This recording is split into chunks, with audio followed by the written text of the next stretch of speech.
High কমিশনে কিছুটা পরিবর্তন আসছে। আজকে আমরা গিয়েছিলাম কিছু কাজে, আমি মোকাম্মেল ভাই।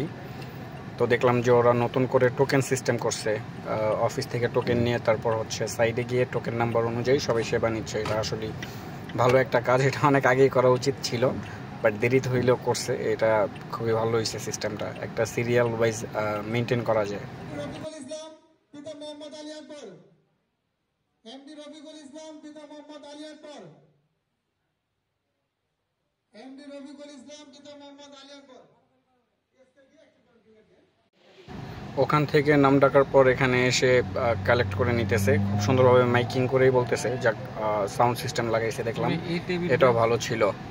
আর এই টেবিলটা বাইরে দিলে ভালো হইতো, এটা বলতে চাইতেছে মোকাম্মেল ভাই। এক্স্যাক্টলি, এটা বাইরে দিলে ভালো হইতো, কারণ অনেকে হয়তো বা জানানো হয়েছে এটা একবার এই সাইডে আসার পর পরে এখান থেকে যে ভাই টোকেন নিয়ে আসেন, এটা বললে আবার ওনার ঘুরেও এখানে 2 মিনিট সময় লাগতেছে যেতে ওইখানে নিতে। এটা আসলে এই সাইডে, এই টয়লেটের এই সাইডটা দিয়ে সামনে ফ্রন্ট সাইডে দিলে আর ওইদিকে ঘুরে যাওয়া লাগতো না, কারো এটা একটা ইয়ে ছিল।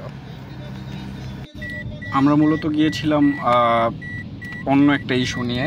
তো এখানে আসলে তারপরও আমরা কাজ শেষ হওয়ার পর মোকাম্মেল ভাই বললো যে ওইদিকে যাই, আমরা ওইদিকে ঘুরি দেখি। তো নর্মালি তো আসলে হাই কমিশন ওইভাবে আসা হয় না, কাজ ছাড়া আমরা এরকম বিভিন্ন কাজ নিয়ে আসলে আসা হয়, ওইদিকে খুব কম যাওয়া হয়।